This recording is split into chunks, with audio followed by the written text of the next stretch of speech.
Bonsoir à tous et bienvenue sur Afrique Sport pour ce journal du soir du vendredi 27 août 2021. Nous débutons en Algérie. Ici, le sélectionneur national Djamel Belmadi a sélectionné 25 joueurs pour le stage du mois de septembre et le début des éliminatoires à la Coupe du Monde 2022. Les champions d'Afrique affronteront Djibouti le jeudi 2 septembre au stade du Shahid Mustafa Tchaker de Blida lors de la première journée. Ils se déplaceront ensuite au Maroc pour le deuxième match face au Burkina Faso le mardi 7 septembre au grand stade de Marrakech.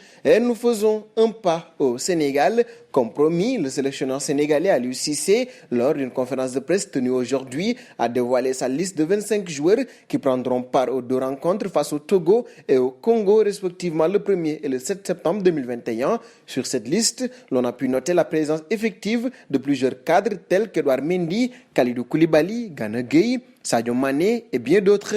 Et parlant du Sénégal, ça bouge pour Moussa Wagué. Le LOSC s'intéresse au latéral droit du FC Barcelone. L'international sénégalais a repris l'entraînement individuel et devrait être disponible d'ici quelques semaines. Mais ses opportunités de temps de jeu au FC Barcelone devraient être minces. D'après Foot Mercato, il disposerait d'une option en Ligue 1 où il a déjà porté les couleurs de l'OGC Nice. L'ancien latéral de l'AS Open aurait été proposé au LOSC qui souhaiterait se renforcer d'ici à la fin du Mercato.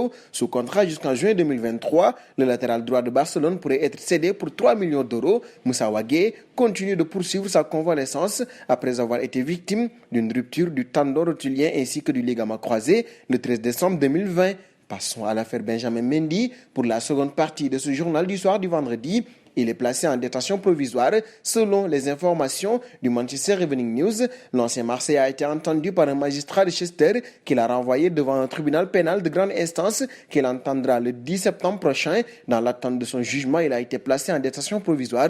Le latéral de Manchester City est sous le coup de 4 chefs d'accusation pour viol et 1 pour agression sexuelle qu'il aurait commis entre octobre 2020 et août 2021.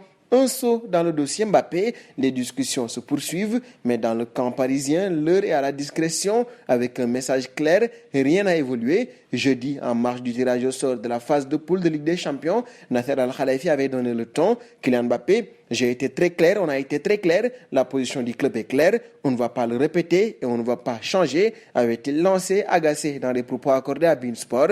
Leonardo, son directeur sportif, a surenchéri en se plaçant sur la même ligne aujourd'hui. Mbappé, la seule chose que je puisse dire, c'est que rien n'a changé par rapport aux 2 derniers jours. La situation est la même. Une brève mise au point accordée à un média espagnol, la Sexta. Et nous terminerons avec CR7. Est-ce Cristiano Ronaldo qui a décidé de ne pas rallier City ou City qui a finalement recalé CR7?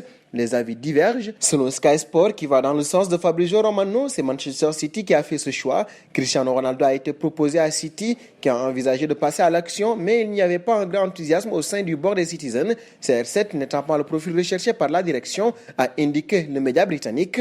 Manchester City a envisagé une arrivée de Cristiano Ronaldo, mais a finalement dit non. Samuel Lokurst, rédacteur en chef de Manchester Evening News, estime lui que Cristiano Ronaldo a rejeté City une fois qu'il a eu connaissance de l'intérêt de Manchester United. Cet intérêt sérieux, selon Fabrizio Romano, se serait manifesté jeudi soir 26 août. Les Red Devils auraient alors pris contact avec Jorge Mendes, l'agent de CR7, qui en a informé Cristiano Ronaldo. La star portugaise aurait été emballée et le champ était ainsi libre pour le début des négociations. Et nous arrivons au terme de ce journal du soir, que nous fermons donc avec la question du soir.